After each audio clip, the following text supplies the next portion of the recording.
Cela faisait 4 mois que Jordan était parti, 4 mois depuis qu'elle s'était assise en face de moi, à notre table de cuisine, les yeux secs et la voix calme, et qu'elle m'avait dit qu'elle ne pouvait pas imaginer un avenir avec juste une ambulancière. Je me souviens comment elle avait essayé d'adoucir ses mots, en disant que ce n'était pas une question de statut, mais d'alignement. Mais c'était clair qu'elle voulait plus d'argent, plus de prestige, plus de preuves que sa vie avançait vers le haut. Et moi, je ne faisais pas partie de cette image. Ma famille avait dit toutes les bonnes choses à ce moment-là. Vanessa m'avait dit que j'étais mieux sans elle. Dylan avait commenté que Jordan avait toujours semblé un peu trop parfaite. Même maman avait ajouté avec son mélange habituel de pitié et d'optimisme, « La bonne personne t'aimera pour ce que tu es, pas pour ce que tu fais. » Ça semblait sincère. Réconfortant, même. Puis est arrivé ce message groupé de maman, juste 2 semaines avant Noël. Elle disait que les fêtes seraient différentes cette année, finances serrées, trop de factures médicales, pas assez d'énergie. On va annuler le grand dîner, ma chérie. On fait quelque chose de simple, peut-être en janvier. Je l'ai appelée immédiatement, lui proposant de tout payer, la nourriture, les cadeaux, les décorations, même d'organiser le dîner chez moi. Elle a décliné. Tu as déjà fait assez, Tess. On se rattrapera, je te le promets. J'ai raccroché, le cœur partagé entre le soulagement et la tristesse. Je n'étais pas vraiment d'humeur pour une grande réunion familiale de toute façon, mais Noël avait toujours été la fête préférée de maman. Son excuse sonnait faux, comme si elle lisait un script. Le lendemain, Vanessa m'a envoyé un texto par erreur. « Tu peux reprendre du vin et ces petits biscuits en pain d'épices ?» Même organisation que l'an dernier. Je suis restée figée devant le message. Quand je lui ai demandé ce que ça voulait dire, elle a répondu « Oups, mauvais groupe ». Aucune explication. Aucun suivi. Dylan, lui, n'a même pas répondu à mon message de Noël. Pas de « Joyeux Noël en avance », pas de « On pourrait quand même se voir », rien. Son silence avait toujours le goût d'un haussement d'épaule. J'ai essayé de ne pas y penser, de me dire que je me faisais des idées. Les gens sont occupés. Les choses changent. Pourtant, quelque chose sonnait faux. Je repensais sans cesse à ce texto, au ton de la voix de maman quand j'avais proposé de l'aider, à l'espace entre leurs mots et ce que je sentais au fond de moi. Alors, j'ai quand même emballé quelques cadeaux, au cas où. En grandissant, j'étais la discrète, pas parce que je n'avais rien à dire, mais parce que j'avais compris très tôt que parler ne changeait pas grand-chose. Vanessa brillait toujours, au centre de l'attention, couverte d'éloges. Dylan suivait derrière, enveloppé dans des excuses confortables. Il cherche encore sa voix, il n'est juste pas fait pour la pression. J'ai arrêté d'espérer qu'on me fasse de la place et j'ai commencé à remplir les espaces que les autres laissaient derrière eux. Quand papa est parti, c'est moi qui ai aidé maman à réorganiser le garage pour en faire un débarras et louer le sous-sol. Quand Dylan a raté 2 semestres d'affilée, c'est moi qui ai enchaîné les gardes pour lui envoyer de l'argent pour ses livres. Et quand Vanessa a décroché son job en communication à Raleigh et qu'elle devait déménager en 2 jours, j'ai emprunté le camion d'un ami et j'ai transporté ses cartons jusque tard dans la nuit. Le lendemain, elle a posté une photo avec la légende, tellement reconnaissante pour ce nouveau départ, sans un mot pour moi. Il y a une photo dans le couloir de la maison de maman, Vanessa, le jour de sa remise de diplôme, la toque parfaitement inclinée, tout sourire. À côté, Dylan, en blouse d'hôpital, tenant le nouveau-né de Vanessa, l'air dépassé mais fier. Il n'y a pas de photo de moi en uniforme, pas de cadre du jour où j'ai obtenu ma certification d'ambulancière, pourtant j'étais la plus jeune de ma promotion, et j'avais sauvé un enfant de la noyade pendant mon dernier stage. Quand je leur avais raconté cet appel, ce moment où j'avais réussi à faire repartir un cœur, maman avait cligné des yeux et demandé si j'avais pensé à acheter des croquettes pour le chien en rentrant. Je ne fais pas ce métier pour les félicitations, mais il y a une différence entre faire les choses discrètement et être effacée pour cela. J'étais toujours celle qui se souvenait des anniversaires, qui payait les factures à temps, qui écrivait les cartes de remerciement au nom de toute la famille. Je croyais que ça me rendait solide, fiable, utile. Mais dernièrement, je me demandais si ça ne me rendait pas juste pratique. Facile à ignorer. Celle qui serait toujours là, quoi qu'il arrive. J'ai emballé les cadeaux avec soin, rien de coûteux, juste des attentions réfléchies, personnalisées, emballées comme s'ils allaient sous un sapin qui, en réalité, n'a jamais été monté. Je me disais que je n'y allais pas pour une grande raison, juste pour déposer les cadeaux, peut-être apporter le dîner, vérifier que tout le monde allait bien. Peut-être qu'ils avaient vraiment décidé de ne rien faire cette année. Peut-être que maman était simplement dépassée par les factures et la culpabilité, et qu'elle n'osait pas l'admettre. Peut-être que ça n'avait rien à voir avec moi. Et pourtant, j'avais choisi les cadeaux avec attention, un nouveau coffret d'aquarelle pour la fille de Vanessa, exactement celui qu'elle avait entouré dans un catalogue en octobre, un sweat à capuche doublé en polaire pour Dylan, parce qu'il emprunte toujours le mien quand il vient et fait semblant d'oublier de me le rendre. Et pour maman, j'avais trouvé une reproduction encadrée d'une vieille fiche recette avec l'écriture de grand-mère, celle qu'elle utilisait chaque Noël pour son pain à la cannelle. Je pensais que ça apporterait du réconfort. Je pensais que ça compterait. J'ai pris des plats chinois en route, notre plan B habituel pour les soirées où tout part en vrille ou quand personne n'a envie de cuisiner. Ça semblait symbolique, d'une certaine façon, comme apporter un plan de secours à un Noël que personne n'avait prévu. La rue était calme au début, bordée de boîtes aux lettres givrées et de rennes lumineux clignotants. Puis, en tournant au coin, je les ai vus. La BMW blanche de Vanessa était garée dans l'allée, penchée comme toujours quand elle est pressée. La Jeep de Dylan était montée à moitié sur le trottoir. Le minivan de ma tante. La Civic de mon cousin. Même l'Audi grise que maman dit toujours appartenir à des amis de l'église. Ils étaient tous là. J'ai ralenti. La maison brillait, la lumière débordant des fenêtres, vacillant à travers les rideaux.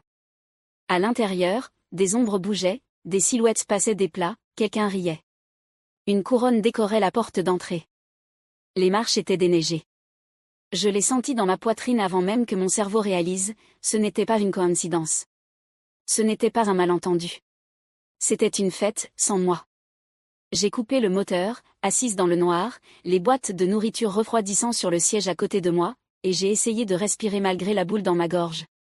Puis je l'ai vu à travers la fenêtre du salon, Jordan, debout à côté de Vanessa, riant, un verre de champagne à la main. Je ne me souviens même pas être sortie de la voiture. Une minute, j'agrippais le volant comme si ça pouvait me maintenir debout, et la suivante, je montais les marches, le sac de nourriture chinois pendant à mon poignet, comme une livreuse pathétique le soir de Noël. À travers la fenêtre, tout était lumineux. La table était dressée avec la belle vaisselle, celle que maman ne sort que pour les grandes occasions ou les enterrements. Le centre de table était illuminé de bougies vacillantes, les serviettes pliées en petits sapins, comme elle l'avait appris sur Pinterest. Le sapin dans le coin scintillait, les décorations parfaitement espacées, pas un seul trou, ce genre de détail qu'elle disait ne compter que quand tout le monde est réuni. J'ai balayé la pièce du regard et je les ai vus, Jordan et Vanessa, si proches que leurs bras se frôlaient. Jordan a penché la tête en souriant, a dit quelque chose, puis a tendu un verre de champagne à Vanessa. Vanessa a ri, sa main se posant brièvement sur le coude de Jordan à l'aise, familière. Mon estomac s'est serré, un poids froid et creux s'installant en moi. Il savait que je finirais par voir ça. Peut-être pas ce soir, peut-être pas comme ça, mais un jour. Ils ne le cachaient pas. Il n'y avait aucune honte dans leur posture, juste de l'aisance. Je suis restée figée, tentant de rassembler les morceaux. Quand? Comment? Pourquoi? Ma main s'est levée avant même que je décide quoi faire. J'ai appuyé sur la sonnette. Le bruit a retenti, clair, et immédiatement, le son à l'intérieur a changé. Les rires se sont étouffés. Les mouvements se sont figés. Maman est apparue dans le couloir, regardant vers la porte comme si elle espérait voir un voisin, ou n'importe qui d'autre. Mais quand elle m'a vue, son visage a changé, ce n'était pas de la peur, pas de la culpabilité, mais pire, de la déception. Elle a entrouvert la porte, bloquant partiellement la vue avec son corps, comme si ça pouvait amortir le choc. « Tessa » a-t-elle dit, la voix tendue. « Qu'est-ce que tu fais ici ?» Je croyais que Noël était annulé, ai-je répondu, chaque mot tombant plus lourdement que le précédent. Tu as dit que tu n'avais pas les moyens. Derrière elle, le silence s'étirait. Jordan a tourné la tête. Vanessa s'est rapprochée d'elle. Dylan était près de la cheminée, les bras croisés. Personne ne bougeait. La main de maman flottait sur la poignée, indécise, fermer ou ouvrir plus grand. J'ai apporté à manger, ai-je dit en levant le sac. Mais visiblement, je suis en retard. Vanessa a atteint la porte avant que maman puisse la refermer. Tess, a-t-elle dit, comme si elle ne savait pas si elle me saluait ou se préparait à l'impact. Je suis entrée sans attendre qu'on m'invite. La chaleur m'a frappé en premier, la chaleur du four, la lumière vacillante des bougies, l'odeur épaisse de la viande rôtie et de quelque chose de sucré qui cuisait. Puis est venu le silence. Les têtes se sont tournées. Les conversations se sont arrêtées en plein milieu. Jordan a baissé son verre, les yeux fixés au sol. Dylan regardait le plafond comme s'il cherchait des fissures. Moi, je suis restée là, en botte, tenant un sac de nourriture à emporter comme une offrande de paix dans une guerre dont j'ignorais l'existence. Ça s'est décidé à la dernière minute, a dit maman. Sa voix était douce, son ton mesuré, comme si elle essayait de garder son histoire cohérente sans trop pencher d'un côté ou de l'autre. Vanessa a proposé d'apporter quelques trucs, et ça s'est fait. On pensait que tu ne serais pas d'humeur. J'ai lancé un regard à Jordan. Elle a déplacé son poids d'un pied à l'autre, mais refusait toujours de croiser mon regard. Les Jordan ? Ai-je demandé. Elle a évolué dans la liste des invités aussi, par hasard ? Le sourire de maman a vacillé. Jordan est toujours proche de Vanessa. Vous vous êtes séparés en de mauvais termes. On ne voulait pas que ce soit gênant. Gênant pour qui ? Aucune réponse. J'ai regardé autour de moi. La table était entièrement dressée, des chaises supplémentaires avaient été ajoutées, des cadeaux empilés près de la cheminée. Ce n'était pas de l'improvisation. C'était planifié, intentionnel. Et puis je l'ai vu, le collier de maman. Celui que je lui avais offert l'an dernier. J'avais économisé pendant des semaines, cherché le pendentif parfait, celui qui devait signifier quelque chose. Elle le portait là, négligemment, comme un rappel de tout ce que j'avais donné, même quand je n'avais rien reçu en retour. Je me suis tournée vers Dylan. Tu n'as pas pu me répondre, mais tu as pu venir pour ça ? Il a haussé les épaules sans me regarder. J'ai ri. Un rire sec, amer. Bien sûr. Évidemment. J'ai laissé tomber le sac de nourriture sur la table de l'entrée. Chaque boîte a résonné lourdement sur le bois. Pourquoi je n'ai pas été invitée ? Ai-je demandé à la pièce entière, pas à une seule personne. Donnez-moi juste ça. Personne n'a répondu. Le silence disait tout. Alors j'ai parlé pour eux. Vous avez planifié ça. Tous. Pendant que je croyais qu'on annulait Noël, vous étiez en train d'organiser un dîner, les décorations, le vin, le dessert, les cadeaux, et vous n'avez même pas pensé à m'inclure. Pourquoi ? Vanessa s'avança, la mâchoire crispée. Toi et Jordan, c'était déjà fini. Pourquoi tu voudrais qu'elle soit là ? Je n'ai pas dit que je voulais qu'elle soit là, rétorquai-je sèchement. Je dis que j'avais le droit de le savoir. Vanessa croisa les bras. Elle et moi, on a plus en commun, Tessa. Elle comprend vraiment ma vie, mon travail. Elle ne se contente pas de courir dans des incendies et d'appeler ça une personnalité. Ça m'a frappé plus fort que je ne l'aurais cru. Je regardais Jordan, mais elle restait figée, les lèvres pincées. Pas un mot. Pas même un tressaillement. Je vois, dis-je. Donc ce n'était pas juste une question de commodité. C'était un choix. La voix de maman s'éleva, douce, comme toujours quand les choses devenaient inconfortables. Et ça, ma chérie, tu as toujours été forte, indépendante. Jordan s'intègre mieux à nous maintenant. Il est peut-être temps de lâcher prise. S'intègre mieux, répétai-je. Mieux que la fille qui a payé vos factures d'électricité l'hiver dernier ? Qui a refinancé sa propre voiture pour vous aider après l'opération ? Qui garde la fille de Vanessa 2 fois par semaine pour qu'elle puisse garder ses week-ends ? Dylan leva les yeux au ciel. Mon Dieu, tu prends tout tellement personnellement. Mes poings se serrèrent. Tu veux dire comme la fois où j'ai payé ton loyer ?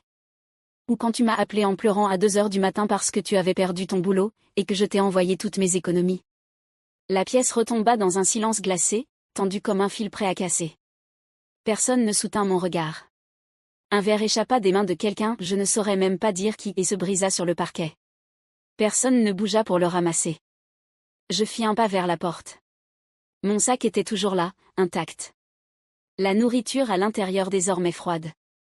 Je regardais ces gens auxquels je croyais appartenir, ma famille, mon ex, tous figés dans leur honte ou leur indifférence. Et j'ai failli partir. Failli. Mais quelque chose en moi, quelque chose que j'avais passé des années à faire taire, me dit de ne pas partir. Pas encore. Pas sans dire les choses que j'avais enfermées derrière la politesse et l'obligation bien trop longtemps. Je me retournai. Quand je suis rentrée à mon appartement, l'adrénaline était retombée, laissant derrière elle une lourdeur plus profonde que la fatigue, plus amère que la colère.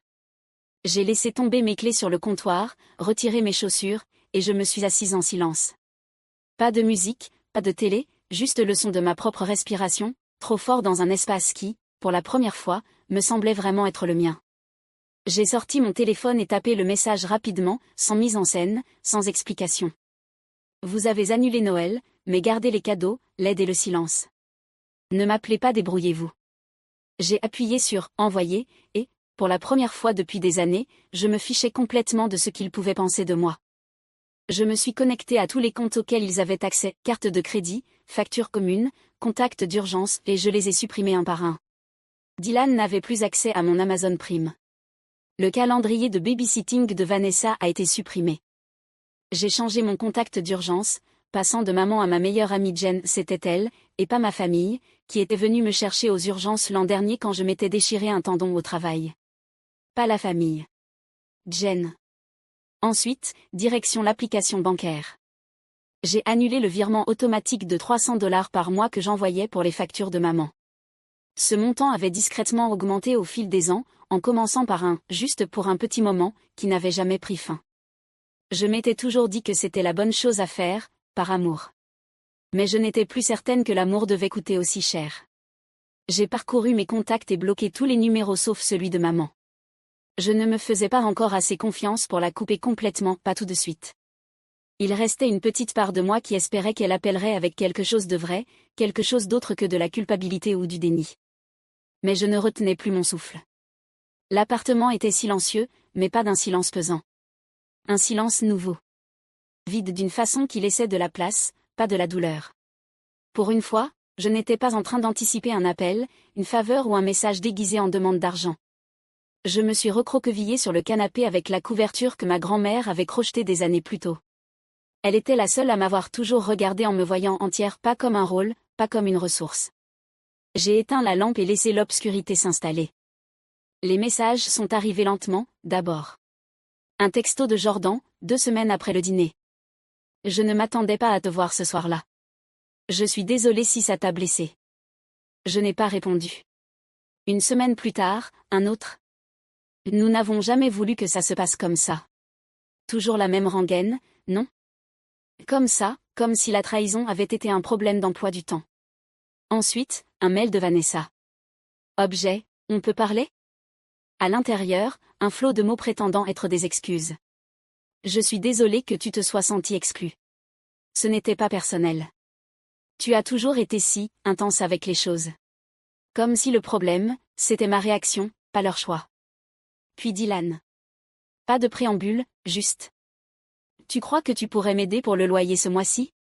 Je suis un peu dans la galère. J'ai supprimé le message sans lire la suite. Au lieu de répondre, j'ai passé mes soirées à mettre à jour mon CV. Il y avait une offre pour un poste de secouriste en milieu sauvage, dans l'Oregon en terrains isolés, équipe d'intervention rapide, météo imprévisible. Ça sonnait comme de la paix et de l'adrénaline enveloppées ensemble. J'ai postulé. 2 entretiens plus tard, j'ai eu le job. Faire mes cartons a été plus facile que je ne l'aurais imaginé. J'ai gardé l'essentiel, mon équipement, mes livres, le plaid de grand-mère, le collier que maman portait ce soir-là mais qu'elle n'a jamais mentionné depuis. Le reste, je l'ai donné. Je suis partie sans dire au revoir. Mon nouveau logement était situé au bord d'une crête de pin, la neige plus profonde, le ciel plus vaste, l'air plus pur. Personne ne me demandait ce que je faisais, dans la vraie vie. Ils savaient que c'était ça, la vraie vie. Je n'étais plus l'aidante. J'étais juste Tessa. J'ai adopté un chien au refuge local, un mélange de berger et de point d'interrogation. Je l'ai appelé Scout. On a passé Noël ensemble. Je portais un pyjama en flanelle, j'ai fait du chocolat chaud maison, et j'ai regardé le feu se consumer sans une seule fois regarder mon téléphone. Pas de cadeau, pas de sapin, pas d'appel tendu, juste le silence. Pas le genre de silence qui punit, mais celui qui apaise. Celui qui te laisse dormir. Scout s'est roulé à mes pieds pendant que je finissais un livre que je n'avais jamais pris le temps de lire depuis des années. Et pour la première fois de ma vie adulte, je n'avais pas l'impression qu'il manquait quelque chose. 6 mois plus tard, j'étais debout dans ma cuisine, regardant la vapeur s'élever d'une marmite de ragoût pendant que Scout ronflait sous la table. La maison sentait l'ail, le romarin, et quelque chose qui ressemblait à un foyer même si ce n'était pas celui dans lequel j'avais grandi. J'avais invité quelques personnes de l'équipe, 3 secouristes, un pilote et une technicienne en escalade nommée Rena, qui m'avaient rappelé que la confiance n'avait pas toujours besoin d'être payée en sang. Ils sont arrivés avec des tupperwares dépareillés, des éclats de rire et des histoires qui ne demandaient aucune justification. Personne n'a posé de questions sur mon passé.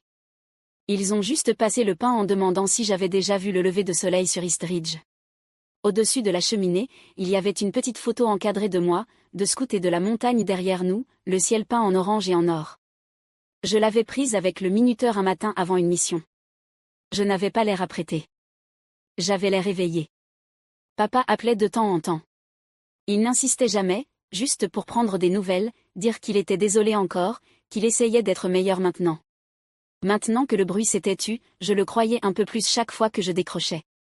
Parfois, Vanessa et Jordan n'ont pas duré. Je n'ai pas demandé pourquoi. Je ne voulais pas savoir. Le mal avait été fait bien avant leur premier verre de vin. Maman a laissé 3 messages au printemps. Je n'ai jamais écouté plus que la première phrase. Ce soir-là, je me suis assise à une table que j'avais moi-même choisie, entourée de gens qui ne m'avaient jamais demandé de porter leur vie, mais qui m'offraient des morceaux de la leur. Scout m'a donné un coup de museau sous la table, et je lui ai glissé un morceau de pain. Je n'ai pas dit grand-chose. J'ai juste observé et écouté, pas parce que je devais. Parce que j'en avais envie.